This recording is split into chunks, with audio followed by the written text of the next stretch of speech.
ભગવાને જેને ખેતર આપ્યું હોય એનો એક 20x30 નો, 20x40 નો, 20x50 નો એવો ખૂણો નક્કી કરો કે જેમાં અમે કાંઈ કેમિકલ નહીં નાખી અને એના દ્વારા જે શાકભાજી, ટમેટા, બટેટા, રીંગણા, દૂધી, કારેલા, ભીંડો, વાલોર, વાલ, તુવેર જે તૈયાર થાય એ જ અમારા બાળકોને ખવડાવશું. આ આપણી નૈતિક જવાબદારી છે. આપણા જીવનની સૌથી શ્રેષ્ઠ ને પહેલી જવાબદારી હોય તો આ જવાબદારી છે. તમે રાતે હુતા હુતા આ વાતનું મંથન કરજો. બીજી કાંઈ વાત યાદ ન રહીએ તો કાંઈ નહીં.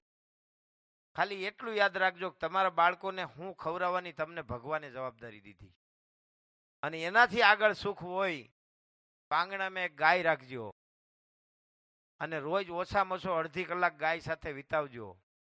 અને કદાચ એવું ન કરીએ ગો એમ હોય તો આજુબાજુમાં ગાય હોય ન્યા જઈજો, અડધી કલાક ન્યા આટો મારી આવજો.